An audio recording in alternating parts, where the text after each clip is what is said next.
हरे कृष्ण।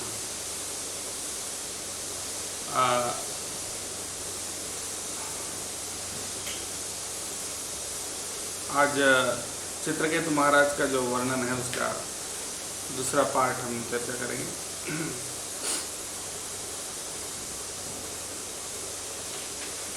कल हमने देखा था कैसे चित्रकेतु महाराज का संतान हुआ था और पहले तो संतान नहीं हो रहा था, उसके बाद अंगिरा मुनि के आशीर्वाद से, उनके किया हुआ यज्ञ से एक पुत्र होता है। उसके बाद फिर कैसे चित्रकेतु महाराज उस पुत्र का मृत्यु हो जाता है और उस मृत्यु होने के बाद कैसे वो लोग विलाप करते हैं, चित्रकेतु महाराज और उनकी पटरानी कृतज्ञति, और उसके बाद कैसे फिर उस मृत पुत्र को वापस जीवित कर देते हैं नारद मुनि, और फिर उनको बताते हैं कि आप यहीं रहो। फिर वो जो जीव है उन्होंने बताया कि हमको तो कई जन्म हुए थे और उसमें ये तो सिर्फ एक जन्म है जिसमें ये माता पिता हैं, लेकिन ऐसे बहुत सारे माता पिता थे, मैं किस माता पिता के पास जाऊँ या आप इन्हीं को क्यों माता पिता मानो, ऐसा बोल। इस प्रकार के और भी तत्व ज्ञान वहाँ पर वो बताते हैं। तो वो सुनकर चित्रकेतु महाराज में वैराग्य आता है। उसके अगले जन्म में चित्रकेतु नाम का ही एक गंधर्व के रूप में वो जन्म लेते हैं। तो चित्रकेतु नाम का जो गंधर्व हैं वो जब उनका गंधर्वपुरी जो है वो एक विमान के रूप में था। एक विमान में जब वो चल रहे थे और उस विमान में उनके साथ उनके बहुत सारे रानियां और भी सेवक, उनके जितने परिवार है वो सब चित्रकेतु गंधर्व जो है उनके साथ वो जा रहे थे। तो जैसे वो जा रहे थे, चलते चलते चलते उनका विमान जो है वो आया था कैलाश पर्वत के पास, और जैसे वो कैलाश पर्वत के पास आता है तो वहाँ पर वो देखते हैं कि शिवजी बैठे हुए हैं और शिवजी प्रवचन दे रहे हैं, यानी भागवत कथा, यानी भागवत भगवान के बारे में ज्ञान दे रहे हैं वहाँ बैठे हुए ऋषि मुनियों को। और जब वो भागवत कथा का ज्ञान दे रहे हैं तो पार्वती जी उनके गोद में बैठे हुए थे। शिवजी के गोद में पार्वती बैठी थी और शिवजी प्रवचन कर रहे हैं। तो ये देखते हैं चित्रकेतु नाम का गंधर्व, लेकिन वहाँ पर साधारण रूप से कभी भी हम देखते नहीं कि अगर कोई भागवत कथा कर रहे हों या प्रवचन कर रहे हों तो वो अपने पत्नी को गोद में बिठाते हुए प्रवचन कर रहे हैं, ऐसा तो हम सुनते नहीं, ऐसा होता नहीं है। हाँ, क्योंकि भागवत कथा बहुत पवित्र होता है और भागवत कथा बोलने वाले उनका मन भी बहुत पवित्र होता है। तो लेकिन इसलिए उस समय पर हमारा ध्यान भगवान पर रहता है। भागवत कथा यानी भगवान के बारे में हम बात कर रहे हैं। तो जब हम भगवान के बारे में बात करते हैं तो स्वाभाविक रूप से हमारा चेतना भौतिक विषय वस्तु के ऊपर नहीं रहता है, हमारा चेतना भगवान के ऊपर रहता है। लेकिन यहाँ पर शिवजी का फिर से शिवजी अपनी पत्नी को गोदी में बिठाकर प्रवचन कर रहे थे। तो सब लोग, सभी ऋषियों लेकिन समझ गए, लेकिन शिवजी तो साधारण व्यक्ति नहीं है, शिवजी तो भगवान का ही स्वरूप है, भगवान के ही अवतार है, गुणावतार है। हाँ, और पार्वती जी उनकी शक्ति हैं। और शिव जी का इंद्रिय निग्रह जो है वो इतना प्रबल है कि पार्वती को गोद में बिठाते हुए भी उनकी चेतना पूरी तरह से भगवान के ऊपर था। यह है शिव जी की महानता। कोई साधारण व्यक्ति इसका अनुकरण नहीं कर सकता। हाँ, जैसे भगवान कृष्ण जैसे रासलीला में 16,108 गोपियां और भी बहुत सारे गोपियों के साथ वो सब रासलीला कर रहे हों, भगवान श्री कृष्ण रासलीला करते हुए भी उनकी चेतना जो है पूरी तरह से शुद्ध है। भगवान नित्य ब्रह्मचारी थे। 16,108 गोपियों के साथ रासलीला करते हुए बीच रात में फिर भी वो ब्रह्मचारी थे भगवान श्री कृष्ण। और उसी प्रकार से शिव जी भी उनके गोद में पार्वती थे और गोद में पार्वती को रखते हुए भी जब वो प्रवचन कर रहे थे तो उनकी चेतना जो है वो बहुत शुद्ध। तो ये चीज़ जो है सब लोग समझ गए थे, वहाँ उपस्थित सभी ऋषि मुनि सब जान गए थे कि ये तो शिवजी हैं, तो इसलिए वो कुछ भी कर सकते हैं। हाँ, वो हमारे जैसे नहीं है। लेकिन चित्रकेतु नाम का जो गंधर्व था, उन्होंने देखा कि शिवजी अपनी पत्नी पार्वती को गोद में बिठाते हुए प्रवचन कर रहे थे। लेकिन तब वो समझ गए थे कि शिवजी ही सिर्फ ऐसा कर सकते हैं और कोई साधारण व्यक्ति ऐसा नहीं कर सकते। कल इस्कॉन मंदिर में भागवतम क्लास होगा तो कोई अगर गृहस्थ भक्त भागवतम क्लास दे रहे हैं, अपनी पत्नी को गोदी में बिठाते हुए भागवतम क्लास तो नहीं दे सकते ना। लेकिन शिवजी ऐसा कर सकते। तो और सिर्फ शिवजी ही इतने महान है, यानी वो इतने, उनका इंद्रिय निग्रह इतना है कि उनका ध्यान फिर भी भगवान के ऊपर अटूट था। यानी इंद्रिय विषयों का स्पर्श करते हुए भी फिर भी उनकी जो चेतना है वो भगवान के ऊपर है। यह है शिव जी की महानता और कोई इस चीज को अनुकरण नहीं कर सकता। तो इसीलिए वो कहते हैं कि चित्रकेतु महाराज तारीफ करते हैं शिव जी को, शंकर जी आप ही इतने महान हो कि अपनी पत्नी को गोद में बिठाते हुए भागवत का कथा प्रवचन कर रहे हैं। तो कहने का मतलब यह है कि वो तारीफ कर रहे थे, लेकिन सुनने वाले को ऐसा भी लग सकता है कि ये शिव जी की निंदा कर रहे हैं। ऐसा कहा जाए कि हे शिव, आप ही ऐसे हो जो अपनी पत्नी को गोद में बिठाते हुए भागवतम कथा कर रहे हो, तत्व ज्ञान सुना रहे हो। तो कोई सुनने वाला ऐसा सोच सकता है कि ये शिव जी का निंदा कर रहा है। और पार्वती को कुछ ऐसा ही लगा कि ये शिव जी की निंदा कर रहा है। बोल रहे हैं हे शिव जी, आप ही ऐसे हो जो अपनी पत्नी को गोद में बिठाते हुए भागवत प्रवचन कर रहे हो। ये बात सुनने से कैसा लग रहा है? सुनने में ऐसा लग सकता है किसी को कि ये निंदा कर रहे, शिव जी के अपमान कर रहे।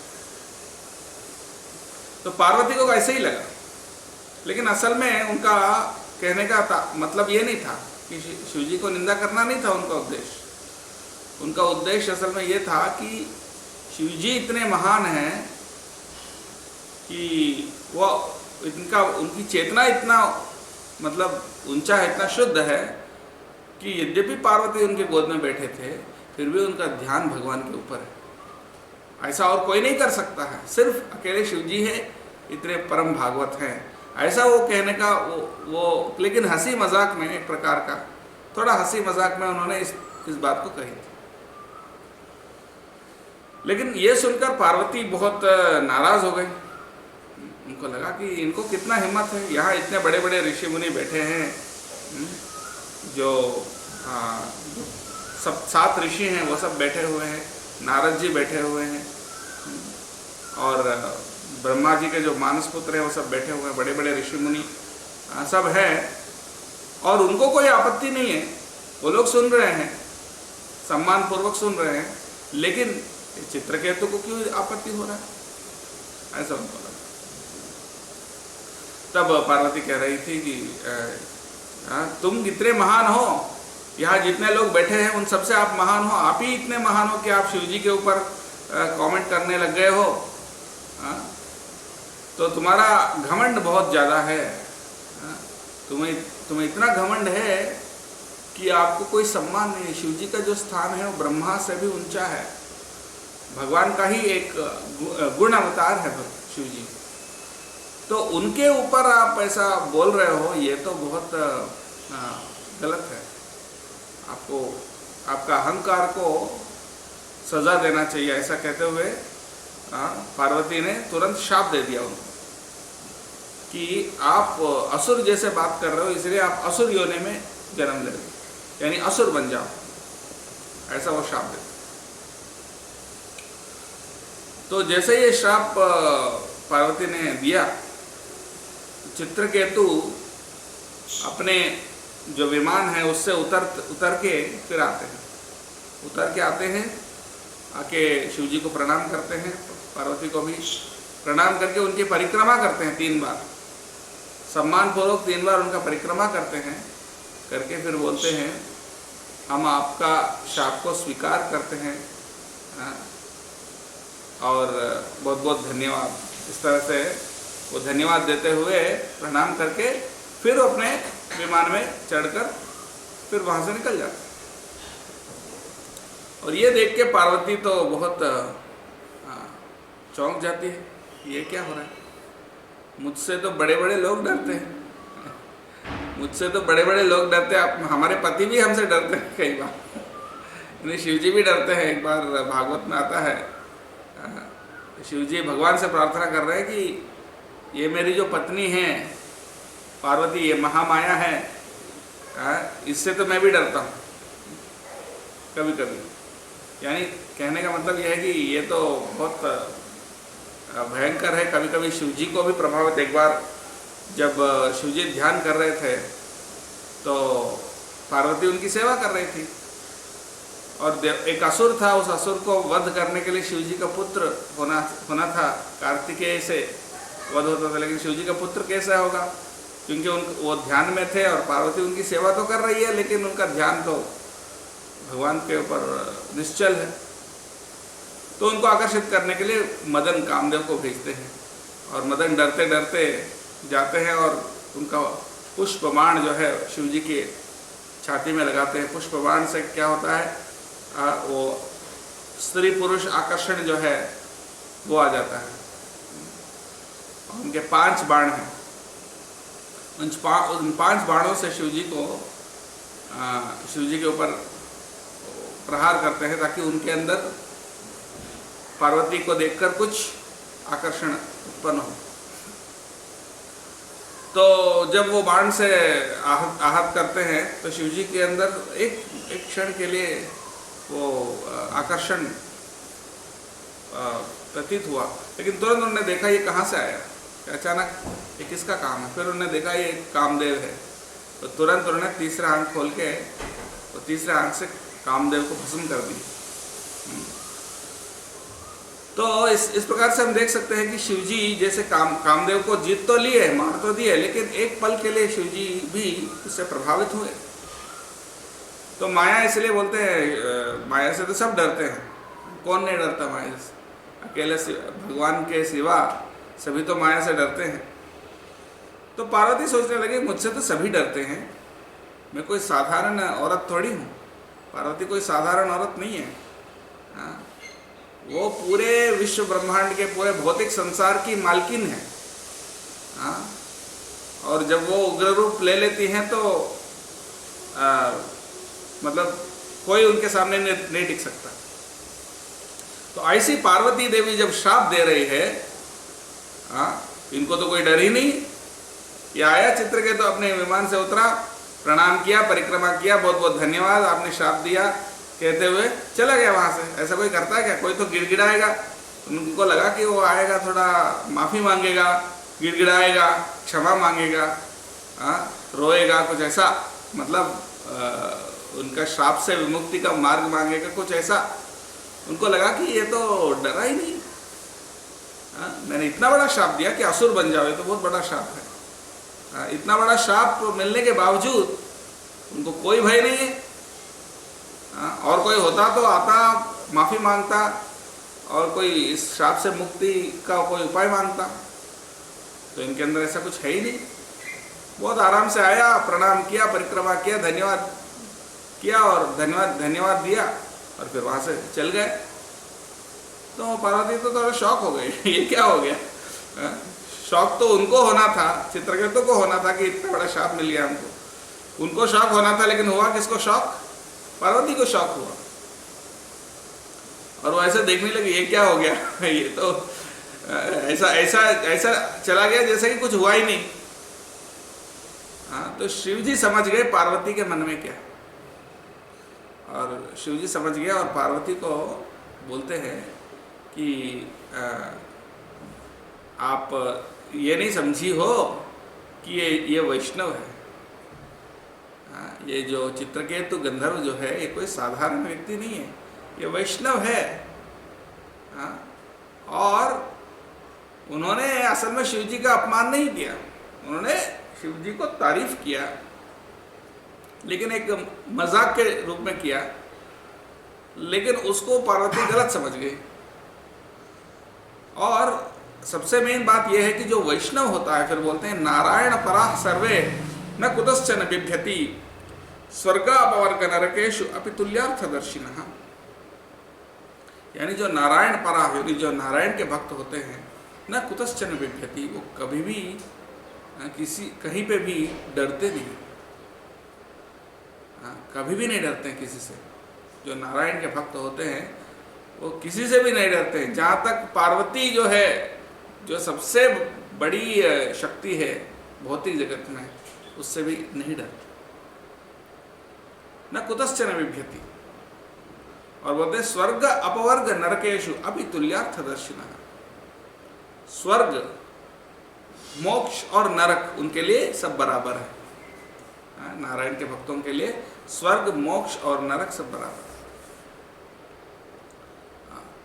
तो ये कह रहे हैं कि पार्वती को समझा रहे हैं वैष्णव की महानता क्या होता है। वैष्णव क्या होते हैं?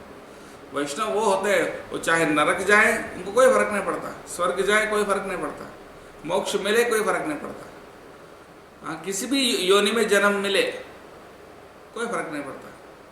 बस उनको सिर्फ यही है कि हमें भगवान की सेवा, भगवान की भक्ति करने का मौका मिलना चाहिए। तो इसलिए भक्तिविनोद ठाकुर ने क्या कहा? कीट जन्म हो जथा थुवदास बहिर्मुख ब्रह्मा जन्मे नाही आस। यानी आपका दास बनकर एक कीड़ा भी बनो, कीड़े का जन्म मिले तो मेरे लिए स्वीकार्य है, लेकिन आपका विमुख होकर, यानी आपकी भक्ति ना करते हुए अगर ब्रह्मा का भी जन्म मिले तो मेरे लिए स्वीकार्य नहीं है। तो ये है भक्त की चेतना। कई सारे और भी ऐसे प्रार्थनाएं हैं। कुलशेखर राजा भी ऐसे प्रार्थना करते हैं,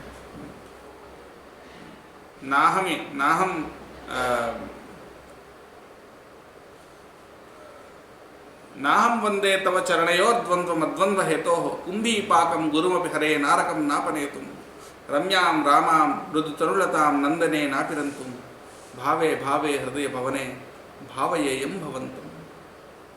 ऐसे बोलते हैं कि आपके चरण कमलों का भजन मैं क्यों करना चाहता हूँ। आपका चरण कमलों का भजन इसलिए नहीं करना चाहता हूँ क्योंकि मुझे कुंभीपाक नाम का नरक से बचना है। कुंभीपाक एक बहुत भयानक नरक होता है। उसमें क्या होता है, जो पापी जीव होता है उसको तेल में तलते हैं, जैसे हम पकोड़े बनाते हैं ना, उसी प्रकार से तेल में तला जाता है, तो उसको बोलते कुंभीपाक। तो लेकिन वो व्यक्ति जीवित रहता है, मरता नहीं है, तेल में तलते हुए वो उसका पीड़ा भुगतता है, वो है कुंभीपाक। बोले मुझे कुंभीपाक नाम का नरक जाना होगा तो भी मैं जाऊंगा, उससे उससे राहत मिलने के लिए मैं आपके भजन नहीं करता हूँ। आपका भजन इसलिए नहीं करता हूँ कि मुझे कुंभीपाक नरक से मैं बच जाऊं। कुंभीपाकम गुरु हरे नारकम नापने तुम, फिर बोल रहे हैं रम्याम रामा मृदु तनुलताम नंदने नापिरंतुम। यानी अच्छा, तो कुंभीपाक से बचने के लिए नहीं करते हो, फिर किसके लिए करते हो? स्वर्ग जाने के लिए कर रहे हो। भगवान के भजन इसलिए कर रहे हो कि तुम स्वर्ग जाना चाहते हो? नहीं, कोई स्वर्ग के नंदन कानन में घूमने के लिए या वहाँ का भोग विलास भोगने के लिए मैं आपकी भक्ति नहीं कर रहा। फिर क्यों कर रहा हो? आप चाहते क्या हो? भावे भावे हृदय भवने भावयेयम भवंतम। और उसको दूसरा ऐसा भी पढ़ सकते, भवे भवे हृदय भवने भावयेयम भवंतम, यानी हर जन्म में मेरे हृदय के भावना में हमेशा आप रहें, यही मेरी इच्छा है, यही मेरी कामना है। ना मुझे नरक से राहत चाहिए, ना मुझे स्वर्ग चाहिए, ना मुझे मोक्ष चाहिए, मुझे सिर्फ आपका स्मरण चाहिए। ये है भक्त की चेतना। कुलशेखर राजा कुलशेखर ऐसा प्रार्थना कर रहे हैं भगवान से। तो यहाँ पर हम देख सकते हैं चित्रकेतु महाराज भी उसी प्रकार से भगवान की उनकी भक्ति की चेतना उसी प्रकार से है। तो शिवजी पार्वती को समझाते हैं कि देखो भक्त ऐसे होते हैं। तो फिर चित्रकेतु जैसे पार्वती ने शाप दिया, उसी शाप के अनुसार अगले जन्म में वृत्रासुर का जन्म लेता है। वृत्रासुर का कहानी संक्षिप्त में बताई जाए, उसका लंबा कहानी तो बहुत लंबा है, लेकिन हम संक्षिप्त में उसको समझाएंगे। सबसे पहले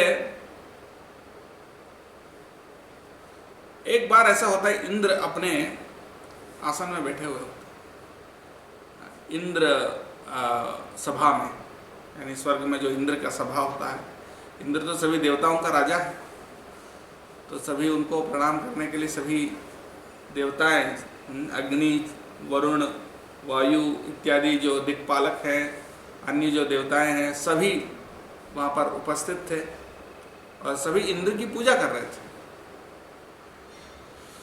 और इंद्र की पूजा जब हो रहा था, उसी वक्त बृहस्पति जो देवगुरु है वो आते हैं इंद्र के पास। और जब देवगुरु आते हैं तो स्वाभाविक है कि जब गुरु आते हैं तो हमें खड़े हो जाना चाहिए, उनको प्रणाम करना चाहिए और कम से कम उनको आसन देना चाहिए। तो ये सब उन्होंने, इंद्र ने यद्यपि देखा कि गुरु जी आए हैं, फिर भी उन्होंने उनको प्रणाम नहीं किया, उनको सम्मान नहीं किया, उनको कोई उनको देखा तक नहीं, मतलब उनको ना बुलाया, ना बिठाया, ना कुछ बोला। ऐसा भी नहीं कि कुछ उनके प्रति कोई निंदा कर दिया या ऐसा उनके प्रति कोई दुर्व्यवहार, मतलब उनके प्रति कोई ऐसा कटु वचन कुछ कह दिया, कुछ गलत कह दिया, कुछ गलत कर दिया, ऐसा भी नहीं है। लेकिन उचित सम्मान नहीं दिया, यही उनका अपराध है। उचित सम्मान नहीं दिया, उनको बुलाया नहीं, उनको बिठाया नहीं, उनको कुछ ऐसा कोई सम्मान पूर्वक कुछ जो शब्द कहना चाहिए वो नहीं कहा। तो फिर देवगुरु बृहस्पति समझ जाते हैं कि इंद्र में बहुत घमंड हो गया और अभी इसका पतन निश्चित है। तो फिर चुपचाप वहां से निकल जाते हैं देवगुरु बृहस्पति। और जैसे ही वो निकल गए, इतने में इंद्र को भी बुरा लगा, अरे मैंने क्या किया, मैं गुरुजी आए थे और हमने प्रणाम नहीं किया, तो वो चले गए। तो फिर तुरंत वो ढूंढने लगे कि फिर से उनके पास जाए, माफ़ी मांगे। ऐसा सोचकर फिर उनको ढूंढने लगा और वो ढूंढते ढूंढते सब जगह ढूंढ लिया, कहीं पे भी नहीं मिले देवगुरु बृहस्पति। तो बहुत चिंतित हो गया और इसके कारण, इस अपराध के कारण, जब देवताओं का जो बल है वो क्या है, उनके गुरु भक्ति,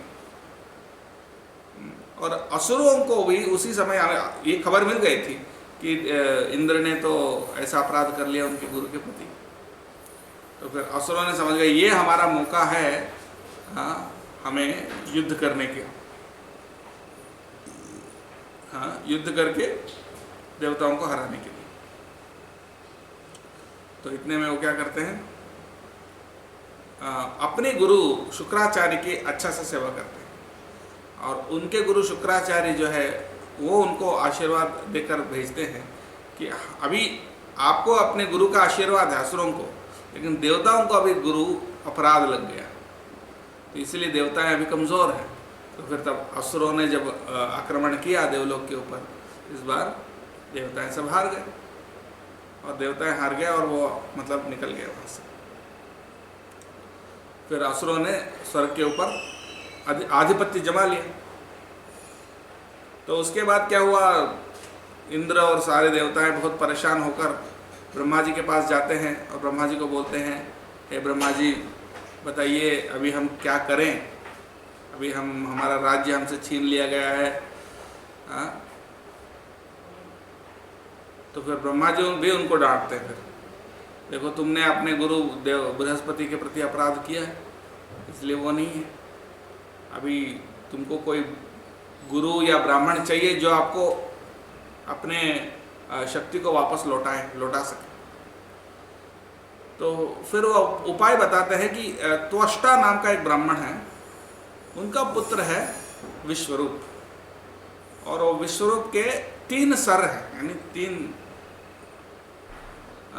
मस्तक है और 3 सर वाले ब्राह्मण हैं वो, इसलिए उनका नाम त्रिशिरा भी कहते हैं। 3 सर है इसलिए त्रिशिरा। और Trishira, Hare Krishna, yes, okay, welcome to you. तो त्रिशिरा महाराज त्रिशिरा नाम का ब्राह्मण था वो, इसीलिए उनके 3 सर से, एक सर से वो शराब पीते थे, शराब यानी सोमरस पीते थे, एक सर से जल ग्रहण करते थे और एक सर से वो अपना अन्न ग्रहण करते थे। तो उनने बोला, ब्रह्मा जी ने कहा कि आप उसके पास जाओ और उनके द्वारा एक यज्ञ करवाओ जिससे आपको अपना शक्ति वापस मिल सके। तो फिर वो बोलते हैं वो तो आपसे छोटे हैं लेकिन बहुत शक्तिशाली हैं। तो तब इंद्र, जैसे ब्रह्मा जी ने कहा, वो जाते हैं कहाँ, अपने ये त्रिशिरा यानी विश्वरूप के पास जाकर उनसे प्रार्थना करते हैं कि आप हमारे लिए यज्ञ करें और यज्ञ करके हमारा राज्य हमें वापस लौटाओ। तो फिर इंद्र का कहने के कारण उन्होंने यज्ञ करने के लिए राजी हो गया और इंद्र के लिए, देवताओं के लिए वो यज्ञ कर रहे थे। लेकिन यहाँ पे क्या है, जो विश्वरूप नाम का जो ब्राह्मण है, जो त्रिशिरा है, उनके रिश्ते जो हैं देवताओं के साथ भी था और असुरों के साथ भी था, क्योंकि पिता के माध्यम से यानी पिताजी के द्वारा उनका रिश्ता देवताओं के साथ था और उनकी माता के द्वारा उनका रिश्ता असुरों के साथ भी था। तो इसलिए वो तो दोनों को खुश करना चाह रहे थे, यानी दोनों के लिए भगवान के लिए को प्रार्थना करना चाह रहे थे। यानी वो जो यज्ञ कर रहे थे वो चाह रहे थे कि उसका फल यानी उसका जो सत्फल जो होता है वो दोनों को मिले, यानी देवताओं को भी मिले, असुरों को भी मिले।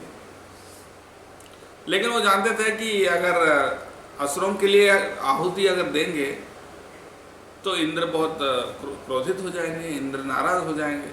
इसलिए उन्होंने क्या किया, जब देवताओं के लिए जो आहुति होता है वो जोर जोर से बोलने लगा, इदम इंद्राय स्वाहा इंद्राय तम नमः। ऐसा जो इंद्र के लिए जो बताए, इदम अग्नये स्वाहा, ऐसा अग्नि के लिए, इंद्र के लिए, जो बाकी देवताएं हैं उन सब के जो मंत्र है वो जोर जोर से बोलने लगा। और जब इंद्र थोड़ा दूर चला गया तो तब धीमे आवाज में वो असुरों के लिए भी आहुति देने लगा, उनका भी उद्धार हुआ। तो फिर क्या हुआ, थोड़ी देर बाद इंद्र समझ जाते हैं कि ये क्या हो रहा है, चुप चुप के वो असुरों को भी आहुति दे रहा है। तो इंद्र को लगा ये तो गद्दारी है, वो तो हमारा पुरोहित बनने के लिए आया, देवताओं को पुरोहित बन के आया और हमारे लिए आहुति दे रहे, उनको भी आहुति दे रहे, ये तो मतलब ये तो धोखा होगा, धोखा दिया हमें।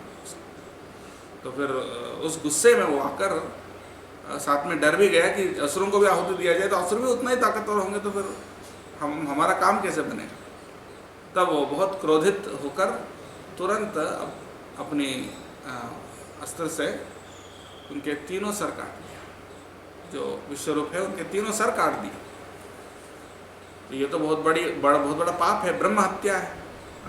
क्योंकि बृहस्पति का जगह में वो अपने लिए यज्ञ कर रहे हैं और उनको भी मार देगा। पहले तो बृहस्पति को मतलब बृहस्पति को अपमानित किया, वो तो पहला अपराध है, और दूसरा अपराध अब इनको भी मार दिया, तो डबल अपराध हो गया। लेकिन उसके कारण क्या हुआ, उनको ब्रह्म हत्या का पाप लग गया। और ब्रह्म हत्या का पाप लगने से उन्होंने 1 साल उस पाप को भुगता, उस पाप का जो फल है उसको भुगता। यद्यपि इंद्र के पास इतनी शक्ति थी कि उसको पाप को परिहार करें, उस पाप को खत्म करें अपनी शक्ति से, लेकिन फिर भी उन्होंने ऐसा नहीं किया। उन्होंने ऐसा किया कि उस पाप को स्वीकारा, 1 साल उन्होंने उस पाप का जो कर्मफल है उसको भोग किया, और उसके बाद फिर जो बचा हुआ जो पाप है उसको उन्होंने 4 भाग में बांट दिया। एक भाग जो है वो पेड़ पौधों को दिया, वृक्षों को दिया, एक भाग भूमि को दिया, एक भाग स्त्रियों को दिया, और एक भाग जल को दिया। बताया जाए 4 भाग में उन्होंने बांटा। हाँ, भूमि को दिया, जल को दिया, वृक्षों को दिया और स्त्रियों को दिया। और भूमि को जब उनका पाप दिया, एक वर भी दिया, और वर ये दिया भूमि को कि जब भूमि में गड्ढे हो जाते हैं तो कुछ समय बाद वो गड्ढे अपने आप भर जाएंगे। तो ये वर दिया इंद्र ने भूमि को, और कुछ पाप भूमि देवी ने ले लिया। और वो पाप के कारण क्या होता है, रेगिस्तान, कोई जगह में रेगिस्तान है जहाँ कुछ उगता नहीं है। तो ये इंद्र का ब्रह्म हत्या का पाप का एक हिस्सा के कारण। उसके बाद वृक्षों को दिया। वृक्षों को देने से क्या हुआ, उनको एक वर भी दिया कि जो भी उनके डाल वगैरह काट जाते हैं ना, कट जाता है तो वापस उग जाता है। जब कोई पेड़ का कोई डाल अगर गिर जाते हैं या कट जाते हैं, नया डाल फिर उग जाएगा। तो ये उसका वर है। और जो पाप है, ब्रह्म हत्या का पाप है, उसके लिए क्या हुआ, पेड़ों में जो सैप निकलता है, यानी उसके अंदर से दूध जैसा सफ़ेद जो लिक्विड निकलता है ना, सफ़ेद रंग का जो निकलता है लिक्विड, वो आता है। तो इसलिए वो पाप है, यानी वो अशुद्ध माना जाता है। जिन वृक्षों में से वो दूध जैसा लिक्विड बाहर निकलता है। और उसके बाद जल को दिया। जल को देने से क्या हुआ, जल में वो उनको वर ये दिया कि जो भी चीज़ के अंदर जल डालते हैं उस चीज़ का मात्रा बढ़ जाता है। जो भी चीज़ में जल डाला जाता है उस वस्तु का मात्रा बढ़ जाता है, ये वर दिया। और वो पाप के रिजल्ट के कारण क्या हुआ, जल में बुदबुदे और गंदगी आ जाता है, बुदबुदे और फेन ये आता है। और स्त्रियों को दिया ये पाप। और स्त्रियों को देने से क्या हुआ, स्त्रियां जो उनका मेंस्ट्रुअल पीरियड होता है उसके कारण वो हर महीना उनको वो होता है, और उस समय पर वो लोग अपवित्र होते हैं स्त्रियां उस पाप के कारण। और उसके लिए वर उन्होंने दिया कि वो अपनी काम वासना को कभी भी भोग कर सकते हैं। इसलिए बताया जाता है कि स्त्रियों को काम वासना पुरुषों से ज़्यादा होता है, कई गुना ज़्यादा होता है, और वो कभी भी इंद्रिय भोग कर सकते हैं। तो ये वर दिया उन्होंने। इस प्रकार से उन्होंने अपने पाप को बांट दिया।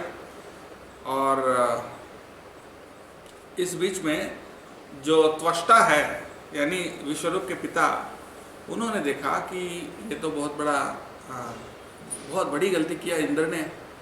मेरे पुत्र ने उनके लिए यज्ञ करने के लिए राजी हुआ।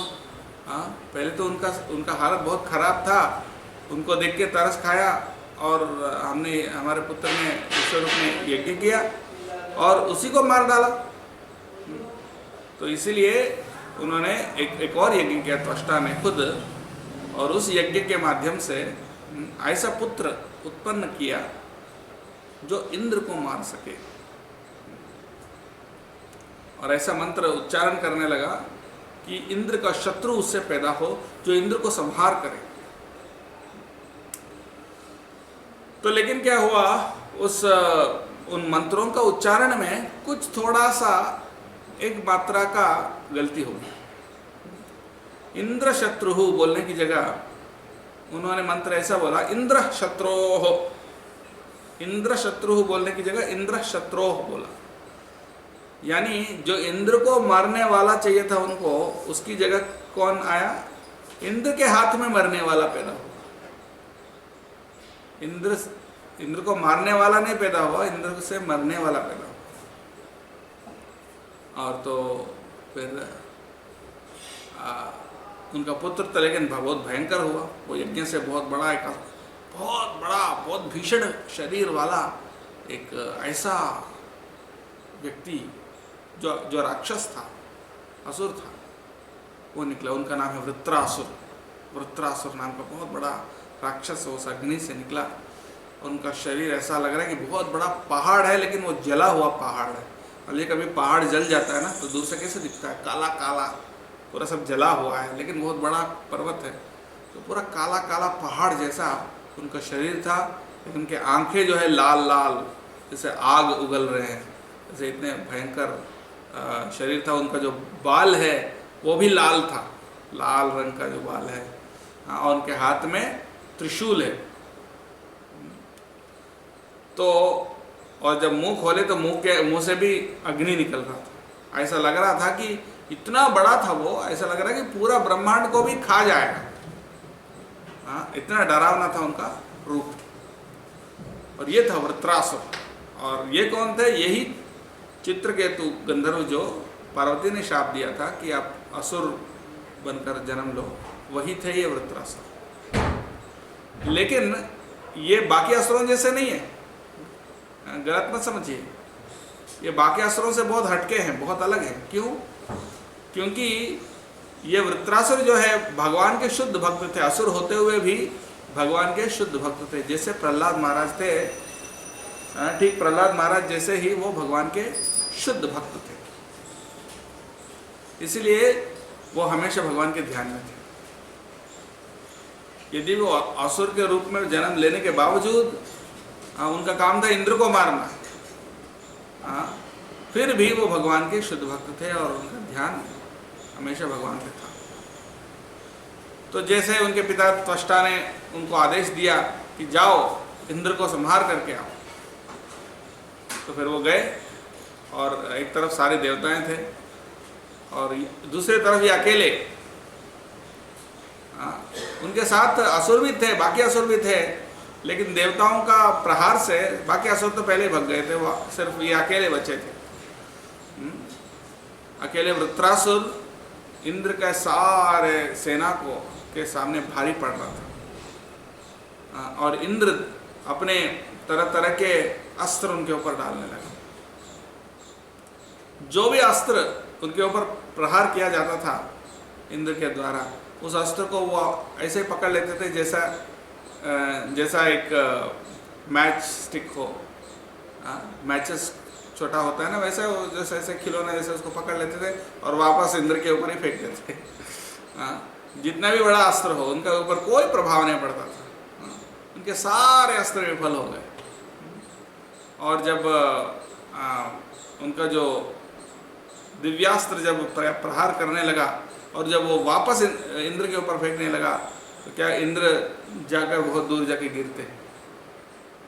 और जब इंद्र दूर जाके गिरते थे तो इंद्र तो अपना उत्साह खो जाता था। अब उनको लगा कि इस वृत्रासुर को तो मारना या उससे लड़ना भी मेरे लिए असंभव है, लड़ना भी असंभव है, मैं उसके साथ लड़ ही नहीं सकता, जीतने का तो दूर की बात है। ऐसा वो समझ गए, क्योंकि इतना ताकतवर था वृत्रासुर इसलिए इंद्र बहुत निराश हताश हो गए।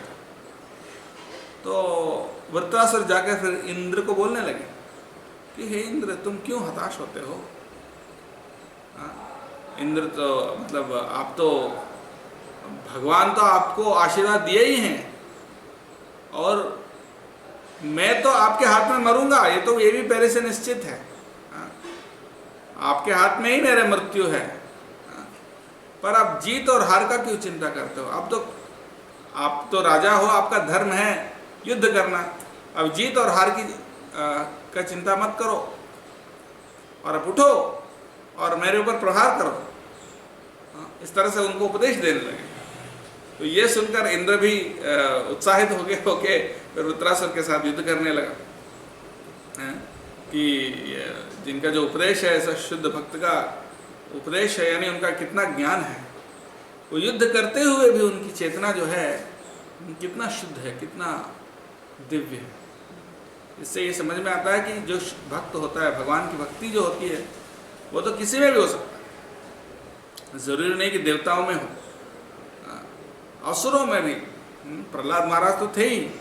और एक और उदाहरण शुद्ध भक्त का असुर जाति में, वो है वृत्रासुर। यद्यपि पार्वती ने शाप दिया, पार्वती के शाप से उनका शरीर तो बदल गया, लेकिन उनका चेतना थोड़ी बदला। क्योंकि वर और शाप जो होते हैं, अगर आपकी चेतना भगवान के ऊपर है तो वर और शाप सिर्फ आपका शरीर के ऊपर प्रभाव डाल सकते हैं, लेकिन आपकी चेतना के ऊपर प्रभाव नहीं डाल सकते। उनका शरीर तो असुर का बन गया, लेकिन उनकी चेतना तो वैसे ही भगवान के ऊपर है। भगवान को भूला नहीं। उनकी चेतना में असुर नहीं था, सिर्फ शरीर में असुर था वृत्रासुर। और फिर वो इंद्र को उपदेश देने लगते हैं, देखो तुम भगवान विष्णु के ऊपर विश्वास करो, भगवान विष्णु ने आपको बताया। भगवान विष्णु के उपदेश से आपको ये वज्र मिला। इस बीच में क्या होता है, इस बीच में जैसे वृत्रासुर के साथ वो युद्ध होता है तो वो निराश हो जाते हैं, तो फिर वो भगवान विष्णु के पास जाते हैं इंद्र। तो इंद्र को भगवान विष्णु उपदेश देते हैं। इंद्र पूछते हैं हम कैसे इसको मारें, इसको तो कोई मार ही नहीं सकते। तो इंद्र बोलते हैं आप दधीची मुनि के पास जाओ, और दधीची मुनि के पास जाके उनके जो रीढ़ का हड्डी है, उनकी तपस्या से बहुत शक्तिशाली हो गया है, तो उनकी रीढ़ का हड्डी जब उससे वज्रायुध जो है वो बनाओगे तो उससे उनका वध हो सकता है। और दधीची मुनि भी इतने महान थे कि देवताओं का कल्याण के लिए रीढ़ का हड्डी देना मतलब उनको मरना पड़ेगा, उनको शरीर छोड़ना पड़ेगा, उसके लिए भी वो तैयार हो गए थे। और उनके रीढ़ का हड्डी देते हैं इंद्र को, और इंद्र उससे वज्रायुध का निर्माण करते हैं। तो तब ये बताते हैं अपने वृत्रासुर इंद्र को बोलते हैं कि तुमको तो भगवान ने बताया, दधीची से वो लेकर वज्रायुध बनाने के लिए भगवान ने तो पहले ही बोल दिया कि मैं आपके हाथ में मरने वाला हूँ, आप मुझे मार सकते हो उस वज्रायुध से। आप इतना हताश क्यों हो जाते हो? उठ के उस वज्रायुध को लेकर मेरे ऊपर प्रहार करो। हमें जीत और हार का चिंता नहीं करना चाहिए, हमें भगवान की सेवा में अपने कर्तव्य को पालन करना चाहिए। इस तरह से वो उपदेश देने लगे। तो इंद्र ये सुनकर फिर उड़ जाते हैं, फिर युद्ध करने लगते हैं। लेकिन फिर एक झटके में फिर इंद्र को फिर भगा देते, फिर गिरा देते लेकिन फिर इंद्र हताश हो जाता था, फिर वो जाके उपदेश देते थे। इस तरह हुआ। फिर अंत में क्या, उन्होंने अपने वज्रायुध लिया और उस वज्रायुध के माध्यम से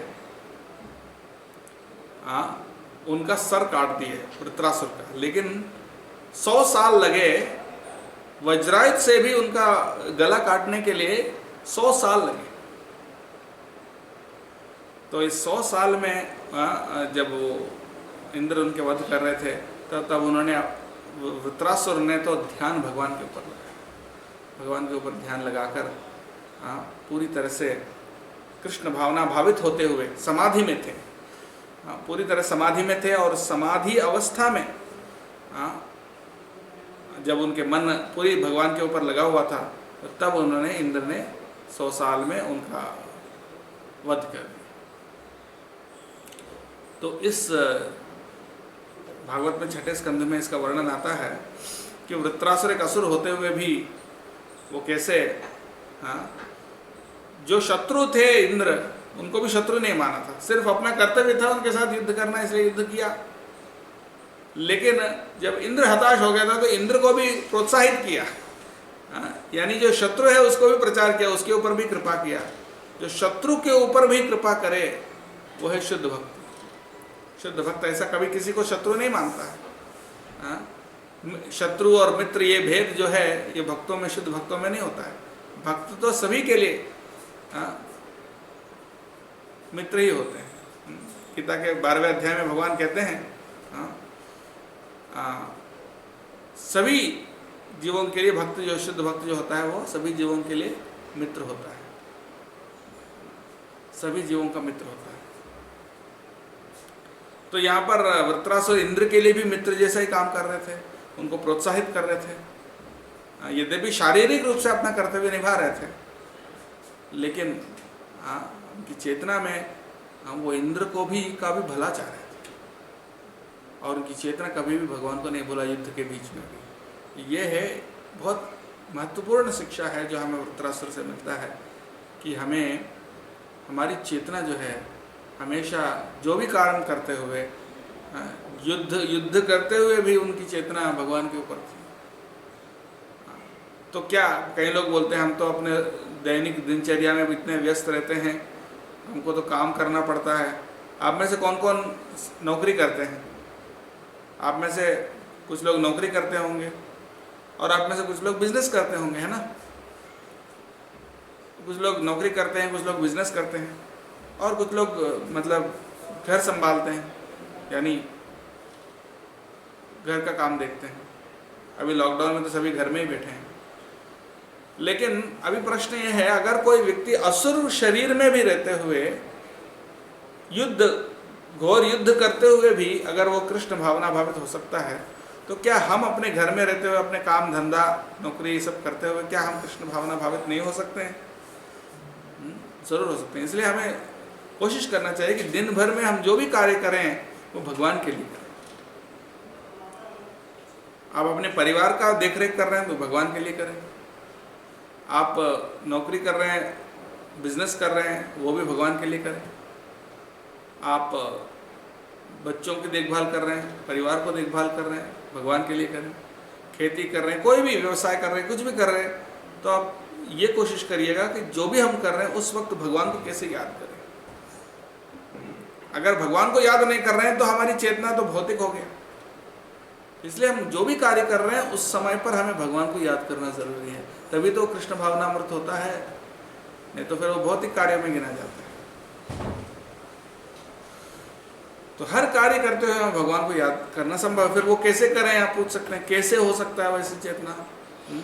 उसका सिर्फ एक ही जवाब है कि वो चेतना आपको कल्टीवेट करना पड़ता है, अभ्यास बनाना पड़ता है। और वो अभ्यास के लिए सबसे पहले